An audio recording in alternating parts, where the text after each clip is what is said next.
اللہم صلی علی محمد و آلہ و اصحابہ وسلم 3 دسمبر 2024 اڈیالہ جیل۔ محبت گولیوں سے بو رہے ہو، وطن کا چہرہ خون سے دھو رہے ہو، گما تم کو کہ رستہ کٹ رہا ہے، یقین مجھ کو کہ منزل کھو رہے ہو۔ کچھ لوگ، کچھ پاکستانی نوجوان پاکستان کی محبت سے سرشار اپنے ملک کے دارالحکومت اسلام آباد اس امید، اس مان کے ساتھ آئے کہ وہاں ان کو سنا جائے گا، ان کی بات سنی جائے گی، وہاں ان کے اپنے ہیں، وہاں ان جیسے ہیں، وہاں ان کے ہمدرد ہیں۔ اگر ہمدرد نہیں ہیں تو کم از کم بات سننے کی ہمت و حوصلہ رکھتے ہوں گے۔ ان کو کیا پتا تھا کہ نہ صرف ان کی جان جائے گی بلکہ ان کا مان بھی ٹوٹے گا۔ لوگ کہتے ہیں 100 ہیں شہداء، کوئی کہتا ہے 150 ہیں، کسی نے 250 کی فگر دی، ہماری جماعت نے 12 کی فگر ابھی تک دی ہے، باقی ڈیٹیلز آتی ہیں تو اس کو پھر اپڈیٹ بھی کیا جائے گا۔ علی محمد کا سوال بطور پاکستانی یہ ہے کہ ایک بھی کیوں ہے، ایک بھی شہید کیوں ہے، ایک بھی گولی کیوں چلی؟ کیا پاکستان کے بننے کے 77 سال بعد پاکستان کے دارالحکومت میں اسلام آباد میں اپنے حقوق کے لیے، جائز حقوق کے لیے آنے والے لوگوں پہ گولی چلائی جائے گی؟ شرم آنی چاہیے ان حکومتی وزراء کو اور ان طاقتور لوگوں کو جو اپنے آپ کو زمین کا خدا سمجھتے ہیں۔ شہداء کا مذاق نہ اڑائیں، اور دونوں طرف کے شہداء ہمارے ہی شہداء ہیں۔ ایسا نہیں ہے کہ تحریک انصاف صرف اپنے کارکنان یا عام پاکستانیوں کی بات کرتی ہے، ہم ان پولیس والوں اور رینجرز کو بھی اون کرتے ہیں، وہ بھی ہمارے ہی شہید ہیں۔ لیکن سوال پھر وہی اٹھتا ہے کہ گولی کیوں چلی؟ ہم تو پرامن تھے، ہمارے مظاہرین جو آئے تھے وہ تو پرامن تھے، وہ تو یہاں آ کے اپنے نکات رکھنا چاہتے تھے، اس پہ حکومت عمل کرے نہ کرے، بے شک تینوں کے تینوں نکات کو رد کرتے، لیکن یہ حق تو آپ عام پاکستانیوں کو دیں کہ وہ آئیں اور اپنی بات کریں۔ اور نکات کیا تھے؟ نکات یہ تھے کہ ہمارے لیڈر عمران خان صاحب کو رہا کیجئے، جو ہمارا صرف نہیں پوری قوم کا اور امت کا ایک بڑا لیڈر ہے، ان کو رہا کیا جائے، اسیران کو رہا کیا جائے۔ کیا یہ کوئی غیر قانونی مطالبہ ہے؟ دوسرا مطالبہ یہ تھا کہ آئین و قانون کی حکمرانی ہو۔ کیا پاکستان میں اب آئین و قانون کی حکمرانی کی استدعا کرنا، مطالبہ کرنا کیا جرم بن گیا؟ جو آئین و قانون پہ عمل کرنے کی بات کرے گا کیا اس کو خاموش کر دیا جائے گا؟ اور تیسرا مطالبہ تھا کہ ہمیں ہمارا مینڈیٹ واپس کیا جائے۔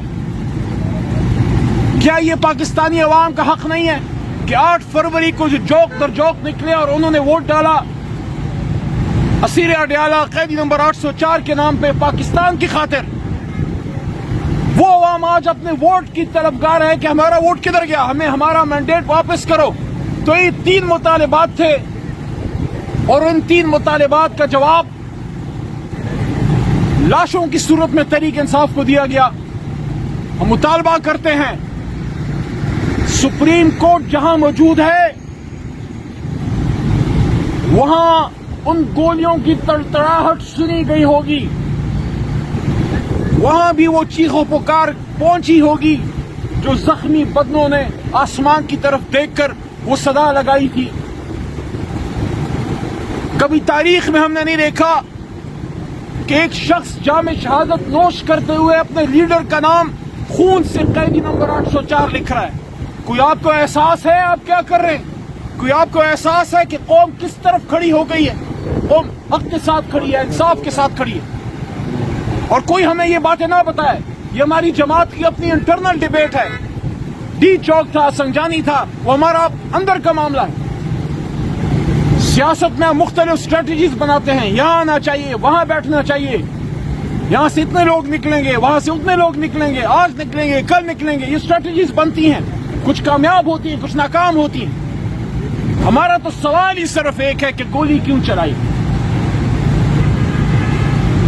کیا آئندہ سے جب بھی کوئی ڈی چوک آئے گا کوئی پاکستانی, وہ ہمیشہ یہ سوچے گا, اب ہمیشہ یہ سوچے گا کہ ایسا نہ ہو کہیں دور کسی بڑی بلڈنگ سے یا کسی اندھیرے کونے میں سے کوئی گولی میری یا میرے بھائی کے سینے کی تلاش میں تو نہیں.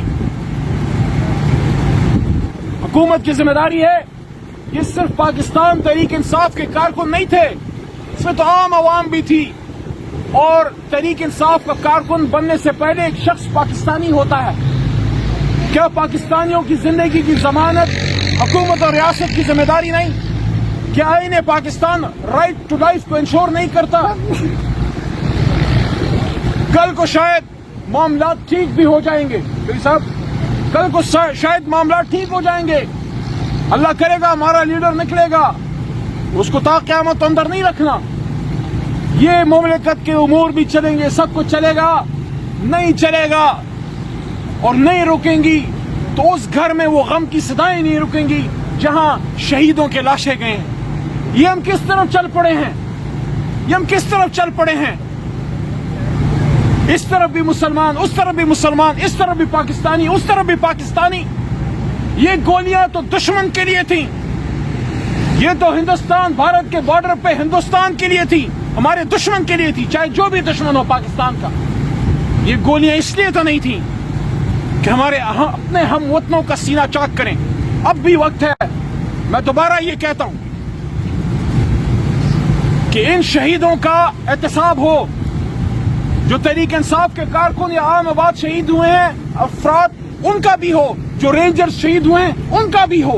جتنا ہم اپنے کارکنان کی شہادتوں کا استفسار کرتے ہیں, جوڈیشل کمیشن بنے, ہم کہتے ہیں اس جوڈیشل کمیشن کے پرویو میں جو رینجرز یا پولیس والے جو شہید ہوئے ہیں ان کی بھی انویسٹیگیشن اس میں ڈالیں, جس نے زیادتی کی اس کو سزا دیں, کیونکہ ہماری جماعت تو پرامن ہے. خان صاحب نے تو ہمیشہ پرامن احتجاج کی بات کی, اور آج نہیں, ہم تو پچھلے 13-14 سال سے احتجاج میں 126 دن دھرنے میں ہم بیٹھے رہے, وہاں بھی ہمارے لوگ شہید ہوئے تھے.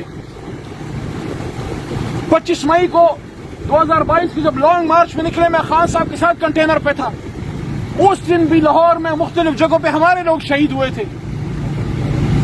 اگر آپ کو یاد ہو 2014 میں جب ہم دھرنے کے لیے احتجاج کے لیے نکل رہے تھے, ہم پختونخوا سے آ رہے تھے, کچھ لوگ پنجاب سے آ رہے تھے, اس دن بھی ہمارے لوگ شہید ہوئے تھے. ہم تو پرامن ہیں, شہادتیں تو ہماری اٹھتی ہیں. اس لیے دوبارہ یہ ڈیمانڈ ہے, ان شہیدوں کے ان لاشوں کو آپ صرف افراد نہ گنیں کہ آئے تھے ختم